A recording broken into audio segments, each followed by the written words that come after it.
जने सेठी प्रकाश कले आज्ञा हे महात्मा ये अंचल जड़े प्रख्यात चोर थिले अनेक समय चिंता मग्न हैला परे साधु जनक प्रकृत सूत्र पाइले भाई थिला से रस्सीटा को खोलिले बाल्टीटा को खोलिले नेइकरी चली किछि दूर जाइचंती हठात साधु जनक चमकी पड़िले अरे मु कौन कली एमती सुविधा कौटी मिलिबो ना तेणु चिंता कले ये बाल्टीटा को जदि संगरे मु नहीं चली जीवी तेबे मोर आ असुविधा नथिबो जोंटी जलाशय देखबी जलपान करि पारिबी तो भारी शोष लागिछि तेबे मु पानी कुआडू पाइबी किछि दूर जाइचंती जने पथाचारी सहित तांकर साक्षात होला सेही पथ देई जने लोक आसुतले कहले आज्ञा मते भारी शोष होइछि टिके पानी कोउटु पाइबी कहले किछि समय विश्राम नेला परे हठात आज्ञा साधुंक मनरे गोटा उद्भट चिंता जाग्रत हैला आपण जानी आश्चर्य हेबे जो साधु नैष्टिक साधु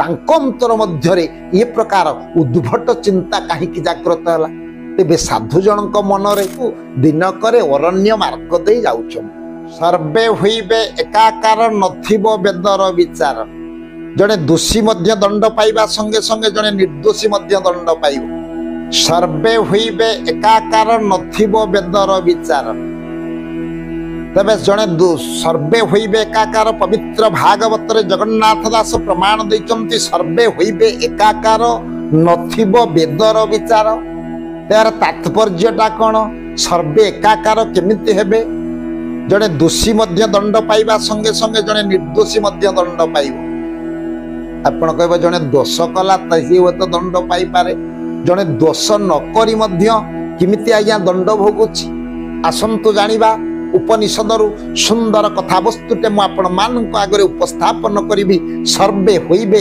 एकाकार नथिबो वेदर विचार यार तात्पर्यटा कोन प्रकृत रे आभ्यंतरीण गतिटार कोन अछि यार सुंदर तत्वटा भितरे लुकायित अवस्था रे अछि दिन करे जणे साधु चालिछंती आज्ञा अरण्य मार्ग दे आपण कहबे साधु आमे काहाकू कहबा ना धृति क्षमा दमस्तेय शौचम इंद्रिय निग्रह धी विद्या सत्यम अक्रोध साधुकंग 10 लक्षण साधुर लक्षण ईश्वर भक्ति दुग्ध पान कले बढ़ई शक्ति साधु जे मलय पवन काष्ठ को करंती चंदन ये जीव साधु संग बिनु लभी न पारे मरत तेणु प्रकृत रे जणे नैष्टिक साधु दिनकरे अरण्य मार्ग दे जाउछन जाऊ जाऊ जाऊ जाऊ जाऊ जाऊ तांको भारी शोष हैला साधु जनक चिंता कले मत तो भारी शोष लागिछि तेबे मु पानी कुआडू पाइबी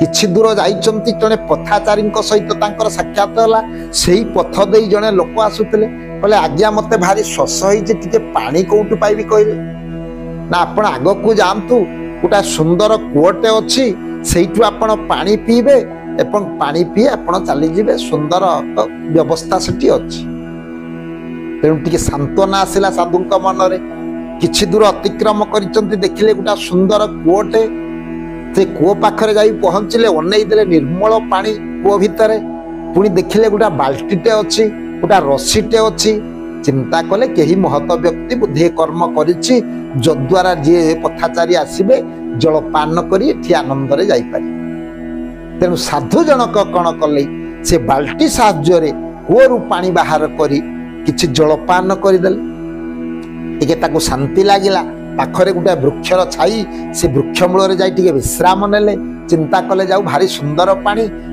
पानी पीला परे मोर तृषा मेंटी जाइछि किछि समय विश्राम नेला परे हठात आज्ञा साधुंक मनरे गोटा उद्भट चिंता जाग्रत हैला आपण जानी आश्चर्य हेबे जो साधु नैष्टिक साधु अंतर मध्य ये प्रकार उद्भट चिंता कहीं जाग्रत है तेबे साधु जनक मनरे उद्भट चिंता जाग्रत है चिंता कले अरे आगकू तो बहु पथ मते जीवाकू पड़िबो हुए तो मु जलाशय कोउठी पाई पारे हेले इमिति बाल्टी संयोग हेइथिबो इमिति सुविधा कोउठी मिलिबो ना तेनु चिंता कले बाल्टीटा को जदि संगरे मु नहीं चली जीवी तेबे मोर आ असुविधा नथिबो जोंटी जलाशय देखबी जलपान करि पारिबी कूओ देखिले मध्य पानी उठेई मु पी पारिबी मोर आ किछि चिंता करिबा नथिबो साधु जनक काल विलंब न करी से कूओरे जो रस्सी बांधा आइथिला से रस्सीटा को खोलिले ବାଲ୍ଟିଟାକୁ ଖୋଲିଲେ, ନେଇକିରି ଚାଲିଛନ୍ତି।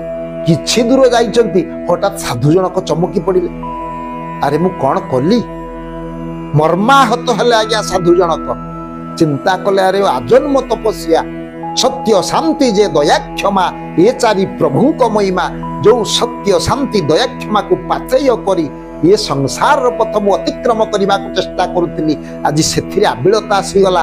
ମୋ ମନ ମଧ୍ୟରେ, ଅନ୍ତର ମଧ୍ୟରେ ଚୌର୍ଯ୍ୟ କରିବାର ଯୋଉ କଥା, ଏ ଚୋର ବୃତ୍ତି ବା ଅନ୍ତର ମଧ୍ୟରେ ଅସତ୍ ଚିନ୍ତା କାହିଁକି ଜାଗ୍ରତ ହେଲା? ସାଧୁ ଜଣକ ମର୍ମାହତ ହୋଇ ସେଇ କୂଅ ପାଖରେ ଯେଉଁ ବୃକ୍ଷ ମୂଳରେ ବସିଥିଲେ, ସେଇଠିକୁ ସାଧୁ ଜଣକ ଫେରିଲେ। ଅନେକ ସମୟ ଚିନ୍ତାମଗ୍ନ ହେଲା ପରେ ସାଧୁ ଜଣକ ପ୍ରକୃତ ସୂତ୍ର ପାଇଲେ। କହିଲେ, କାହିଁକି? ମୁଁ ତ ଜଣେ ନୈଷ୍ଠିକ ସାଧୁ, ନିଷ୍ଠା ପାଳନ କରି ମୁଁ ଚାଲିଥିଲି, ହଠାତ୍ ମୋ ଅନ୍ତର ମଧ୍ୟରେ କାହିଁକି ଏ ପ୍ରକାର ଅସତ୍ ଚିନ୍ତା ଜାଗ୍ରତ ହେଲା? ଜଣେ ପଥାଚାରୀ ଯାଉଥିଲେ, ଆଚ୍ଛା ଭାଇ କହିବ, ଏ କୂଅଟା କିଏ ଖୋଳିଛନ୍ତି? ଆପଣ ଯେତେ କର୍ମ କରନ୍ତୁ, ଯଦି ମୂଳଟାକୁ ଆପଣ ବୁଝିବେ, ପ୍ରକୃତ ତତ୍ତ୍ୱ ମୂଳରୁ ହିଁ ପ୍ରାପ୍ତ ହବ ଆପଣଙ୍କୁ। ତେଣୁ ସାଧୁ ଜଣକ ସେଇ ପଥରେ ଗଲେ, ପ୍ରକୃତରେ କୂଅଟା ଖୋଳିଛି କିଏ? ପଥାଚାରୀ ଜଣେ ସେଠି ପ୍ରକାଶ କଲେ, ଆଜ୍ଞା ହେ ମହାତ୍ମା, ଏ ଅଞ୍ଚଳରେ ଜଣେ ପ୍ରଖ୍ୟାତ ଚୋର ଥିଲେ। ବହୁତ ଚୋରି ଡକାୟତି ଲୁଣ୍ଠନ କେତେ ଅସତ୍ କର୍ମରେ ସଦା ସର୍ବଦା ସେ ବୁଡ଼ି ରହୁଥିଲେ। ଜୀବନରେ ଅସତ୍ କର୍ମ ମାର୍ଗରେ ଯାଇ ସେ ଅନେକ ଧନ ରତ୍ନ ଐଶ୍ୱର୍ଯ୍ୟର ଅଧିକାରୀ ସେ ହୋଇଥିଲେ।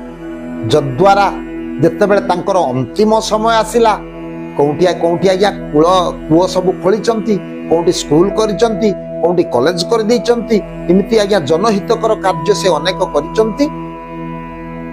ତେଣୁ ଇଏ ହଉଛନ୍ତି ତାଙ୍କରି କର୍ମ, ଇଏ କୂଅ ମଧ୍ୟ ସେଇ ଖୋଳିଛନ୍ତି। ସାଧୁ ଜଣକ ପ୍ରକୃତ ତତ୍ତ୍ୱ ପାଇଲେ। ମୂଳ ନ ବୁଝିଲେ ଆମେ ତ କିଛି ବୁଝିପାରିବା ନା। ସାଧୁ ଜଣକ କିନ୍ତୁ ମୂଳ କଥାଟାକୁ ବୁଝିଗଲେ। ମୂର୍ଜ ବିଗିଡ଼ା କବନେଇ ସଜଡ଼ା ଜାଣିଗଲେ ସାଧୁ ଜଣକ। ଓହୋ, ଅସତ୍ ଧନରେ କୂଅଟି ଖୋଳା ହୋଇଥିବାରୁ, ତା ପାଣି ପିଇବାରୁ ମୋ ମନ ମଧ୍ୟରେ ଅସତ୍ ଚିନ୍ତା ଜାଗ୍ରତ ହେଲା। ଯଦ୍ୱାରା ଜଳପାନ କରିବା ଦ୍ୱାରା, ଅସତ୍ ଧନରେ କୂଅଟି ଖୋଳା ହେଇଥିବାରୁ ଜଳପାନ କରିବା ଦ୍ୱାରା ମୋ ଅନ୍ତର ମଧ୍ୟରେ ସେ ଅସତ୍ ଚିନ୍ତା ଜାଗ୍ରତ ହେଲା। ମୁଁ କେଡ଼େ ବଡ଼ ଭୁଲ କର୍ମଟେ କରିବାକୁ ଯାଉଥିଲି। ସଦ୍ଜ୍ଞାନ ଉଦୟ ହେଇଗଲା ସାଧୁଙ୍କର। ସେଇଠି ଆଜ୍ଞା ରସିକୁ ବାନ୍ଧିଲେ, ବାଲ୍ଟିକୁ ବାନ୍ଧିଦେଲେ।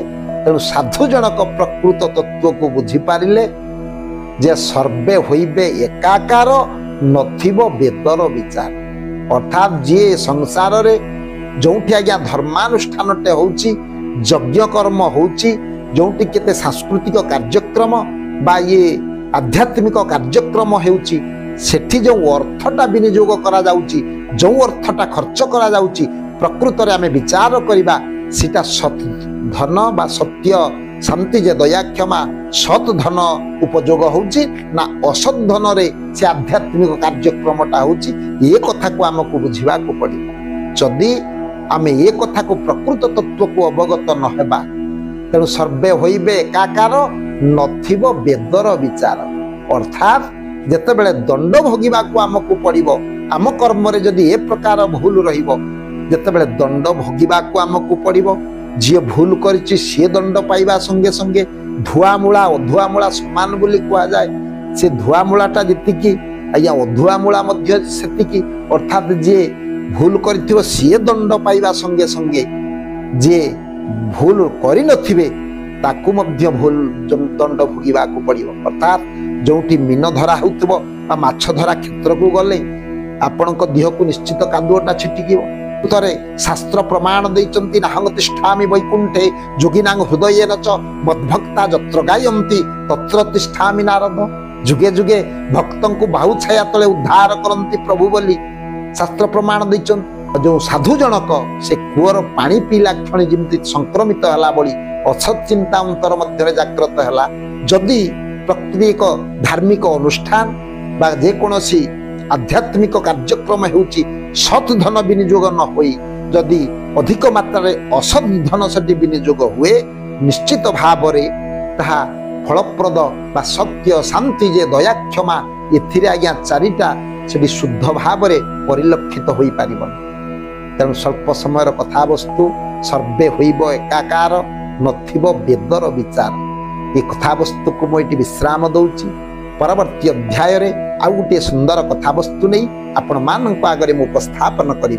से सर्वे भवन्तु सुखिनो सर्वे सन्तु निरामया सर्वे भद्राणि पश्यन्तु मा कश्चित् दुःख भाग भवेत्। ओम शांति ओम शांति ओम शांति।